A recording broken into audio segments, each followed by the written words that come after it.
So this is a one-way.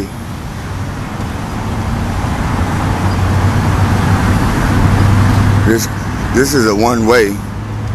That is a parking lot right there. This is a one-way. Now he's gonna block the sidewalk.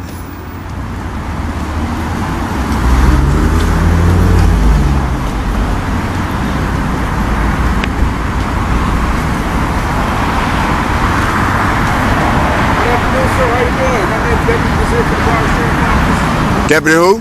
Deputy Desir. You know this a one-way? Okay, I do know. Why did you, instead of going in the parking lot, why would you break the traffic laws and go down the wrong way on the one-way? I got a call about. So they get to tell you to break the traffic laws because you got a call?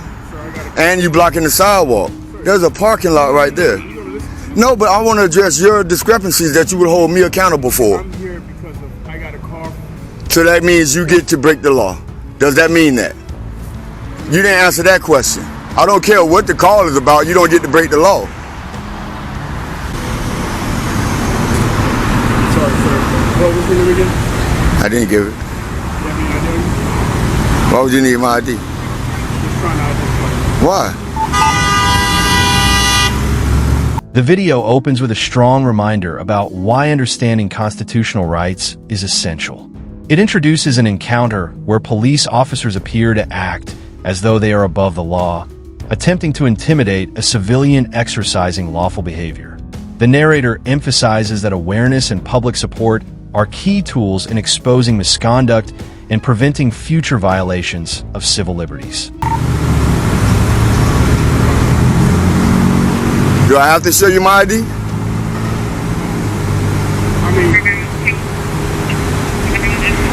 I mean, if I have to show you my ID, then I will. It's just to identify yourself. I just want to find out what's going on. Am I required to show ID? Yes, I asked. Because you asked I'm required to show ID? I'm not really trying to get dramatic. I know, I understand that, but am I required? I just want to get that straight because I don't want to break the law.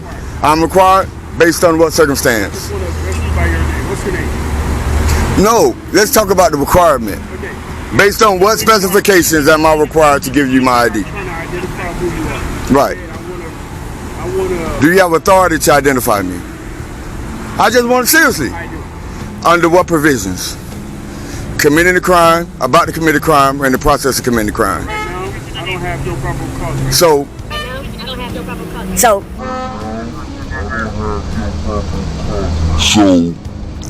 am I required to ID to you? You just said you don't have any probable cause. Am I required to ID? See, words matter, especially to the people who don't know. Okay. So I'm asking you, am I required to give you my ID? No, sir. I'm just But you said yes. What's going on? I want to find out what's going on. I just want to have a simple conversation. Right. But I guarantee you. I just want to go. No, wait. I guarantee you, without words, you can honestly see what's going on. You can tell. Officers arrive at the scene after receiving a call, immediately violating traffic rules by driving the wrong way and blocking a public sidewalk.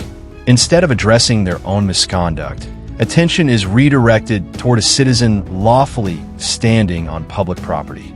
This moment highlights a recurring pattern where enforcement selectively targets civilians while officers excuse their own unlawful actions. What's going on without me using words.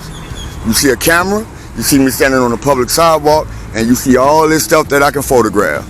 Now, what do you think is going on? Put all that together, what do you think is going on? Do you see a law being broken? Is there a law you need to enforce? I just want to address you by your name. Right. My name, I just want to know your name. Right. But you're required to give me your name. All right. So I just spoke to the doctor inside. But what she said, she doesn't. But the patient that's inside the business don't feel comfortable. You videotape me. Are you a feelings police? Are you the feelings enforcer or a law enforcer? I don't care what you do. You know what I'm saying? How you do it. But the patient's there. Are you a feelings enforcer or a law enforcer? Sir. Do you enforce feelings or law? Sir, you understand what I'm saying? Did you tell him I have every right to do this? Did you? I mean, that'll ease their discomfort if you tell them, hey, he has every right to do this. He's a law-abiding citizen. He's not breaking the law.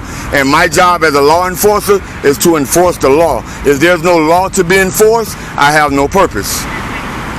Sir, you're absolutely You're right. Tell them. No, don't tell me. You're preaching to the choir. You're preaching to the choir right now. Tell them. On behalf of the patients, they feel uncomfortable.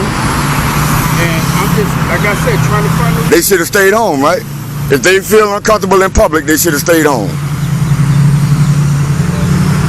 See, I'm not going to bend to the government's will for me to provide them information. I'm not going to do that.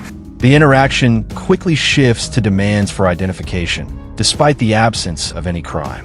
The citizen calmly questions the legal authority behind the request, exposing contradictions in the officer's statements. This section illustrates how vague assertions of authority are often used to pressure individuals into compliance, even when no legal obligation exists. I'm not breaking the law. I'm doing something that's constitutionally protected. I'm a journalist. I have the freedom of press. Now you're giving me 21 questions about something where you see no law being broken. And I don't understand that where the resources are being used at right now. When there's people out there that honestly probably need you. And then I want to address this, man. Come on. If you saw me do this, you'll write me a ticket. Especially parking on the sidewalk like this. There's no emergency lights on. There's no legitimate reason for you to be parked in such a manner, other than you guys are above the law. And she's doing the same. Any particular reason why you guys are parked on the sidewalk? What's your name and your badge number? It's in your policy, deputy. You're on the scene, name and badge number. No, I don't know what that's. I can't. I'm visually impaired. But can you enunciate it for me? That's all. Was that so hard?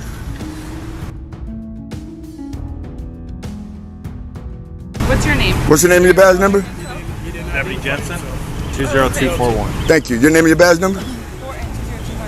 Thank you. You guys can 10-8. He already determined there's no probable cause, there's no law being broken. You guys can 10-8. Yeah, I know, but you guys can 10-8. There's crime being committed. There's crimes being committed.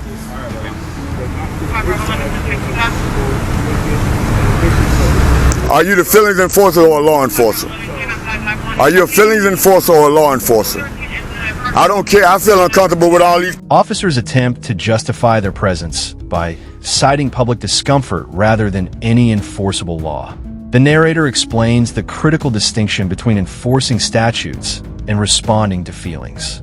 Law enforcement authority does not extend to suppressing lawful activity simply because someone is uncomfortable, especially when constitutional rights are involved. People around me with guns, are you going to do something about that?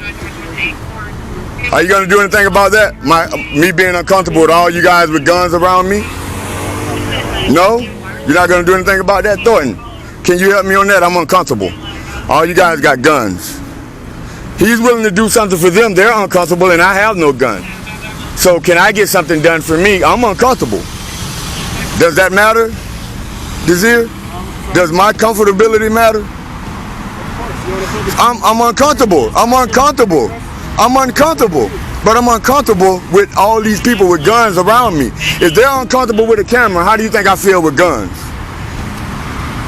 So you guys can 10-8. Let's make everybody comfortable. You guys can go and I'll be okay. We have guns. Nobody mentioned about using anything. No guns, no nothing. Right. So my comfort doesn't matter. My discomfort doesn't matter. But nobody mentioned the crime to you and you're telling me their discomfort. What about, I'm telling you I'm discomfort and you're not caring about that. Are you uncomfortable again? Because an agency, well not this particular agency, but a profession that is known to kill people that look like me is standing within arm's distance of me with weapons. So I'm uncomfortable. I'm uncomfortable. Because my life is 6 times more likely to be taken by you guys than anybody else.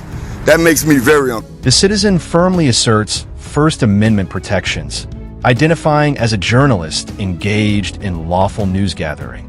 The video highlights how officers continue questioning despite openly acknowledging that no law has been broken. This prolonged engagement demonstrates how resources are often misused to challenge constitutionally protected activity instead of addressing actual criminal behavior. Comfortable. So you guys can 10-8. There isn't a law being broken. Somebody right now is in trouble. But you guys are here to a public photographer who hasn't been on their property, who hasn't broken one law. Because if I had broken the law, I wouldn't be standing here holding this camera having this discussion with you. Are you guys looking for a crime now? We investigate. Just trying to figure out what's going on. That's it. Again, without me telling you what's going on, what would your eyes decipher me doing? Listen, I can't read mine right now. You don't have to read minds. You can read actions. You can read actions. There's a law-abiding citizen standing on public property holding a recording device, exercising the First Amendment to the United States Constitution of freedom of press. He's not breaking any laws, and you guys want to know what I'm doing. Where in the Constitution does it tell me that I have to tell you what I'm doing? No, there's the questioning. I told him before you got here, words matter. He told me that I'm required to identify to him as if I don't know Florida statutes 901.151. Which I will not identify. Now I'm flat out refusing to.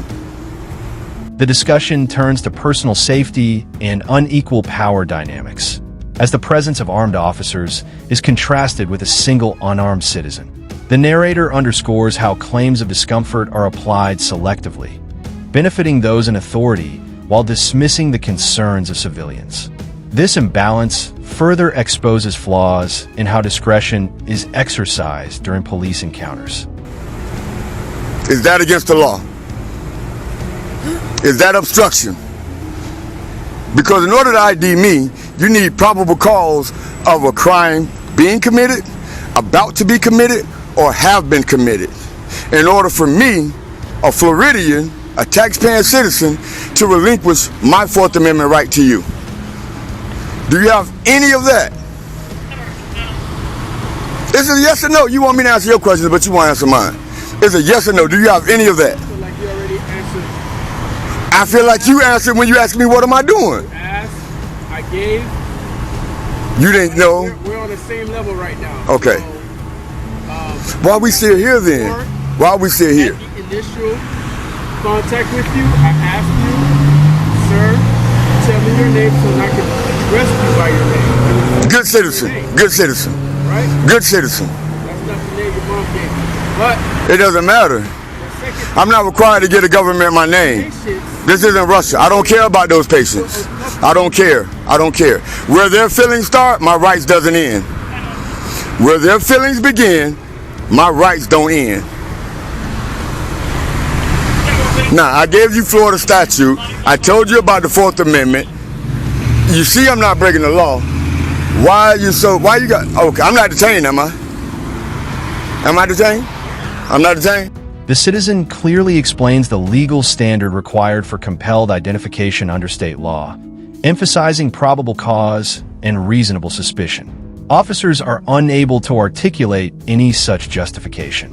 This segment demonstrates how knowledge of statutes and constitutional protections can dismantle unlawful demands and prevent escalation during police encounters.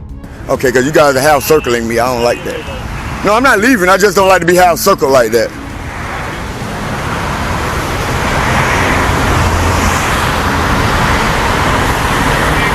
You guys think I'm wasting time and I'm being silly, but I'm not. I'm standing up for the oath I took.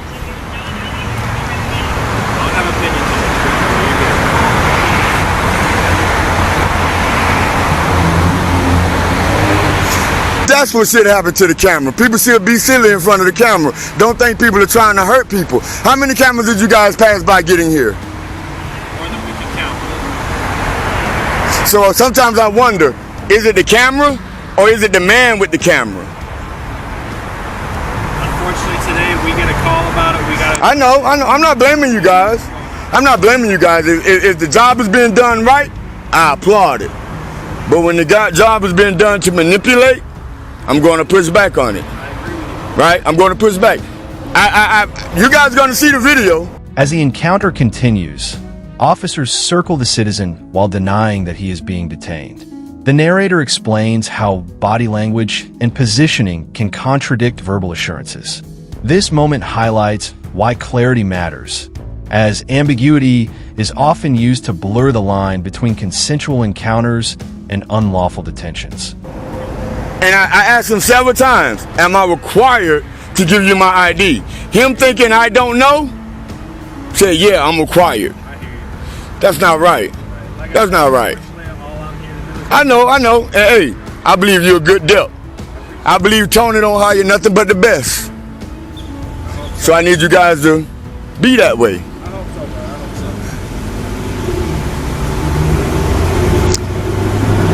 I'm gonna tell you who she looks like. Light-skinned Rihanna. You a light-skinned Rihanna. That's a compliment right there. Or maybe it's a compliment to Rihanna. Hey. 10-8? Told you that 10 minutes ago. You too, man. Be safe. Thanks for your professionalism. Hey, Desir, come on, man. But you still ain't tell me why you did this, though, man. Hold on. The video concludes with a direct message to viewers. Police are not allies by default, and misinformation about the law is frequently used to erode rights. The narrator stresses the importance of recording interactions, knowing legal boundaries, and holding officials accountable. Awareness, documentation, and public engagement remain the strongest defenses against misconduct.